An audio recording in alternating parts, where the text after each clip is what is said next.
taking on the Wild West. The southern folks who feed me bed's been positively 4th Street through and through. Anything but a cookie-cutter artist, JP Hoe has remained fiercely independent throughout his career.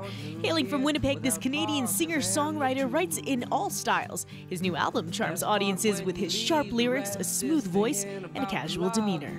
Congratulations on your album right here, released on May 15th, that you can get on store shelves and as well iTunes. Now, take us back to the recording studio here. How was the process like in putting this together? This one was a fun one. I decided I wanted to be a producer on the record as opposed to just being the musician.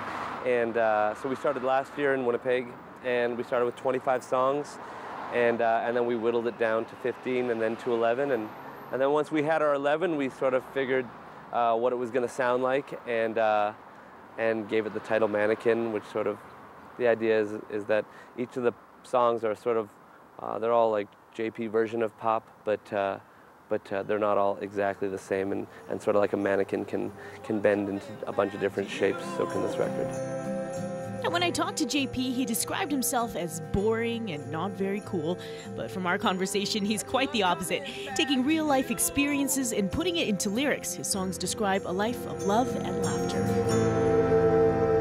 When somebody listens to it on their iPod, pop their earphones in, I mean, what can they expect? Is it going to be your clever, funny lyrics again, your charming lyrics? Or is it going to, is there a new sound in there? It's chock full of charming lyrics.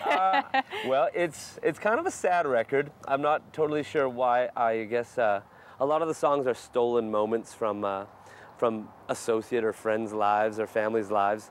And in that regard, I'm sort of expecting to lose a lot of friends now that the record's out.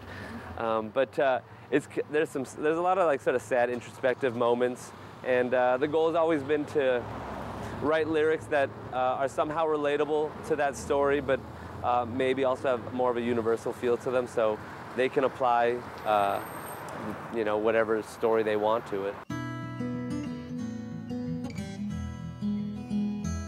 I can see you for miles and miles. JP's story starts in high school as a shy teenager, too afraid to talk to girls. He figured singing might charm his way through their hearts. Started off with Save the World type of songs, very Bob Dylan influenced, but in the end, writing love songs was the way to go. Whenever I go and talk to schools or teach songwriting classes, I always try and emphasize that if you write a love song, it's the easiest thing and it's the least challenging song you can write. So try and take something else and make it a great song. And I love you. We should tell. Three-time nominated Western Canadian Music Awards artist is pursuing his vision, continuing to connect with audiences young and old and around the world. But of course, there's no place like home. It's very cliche, but every time you're home, you just want to go, and then when you go and you meet everybody, and then you think about, oh, it would be nice to be at home, and I'd love to sit and watch TV in my pajamas, or maybe even cut the grass. We should tell. Kimberly Winshaw TV, Capital Region. In your Padamo,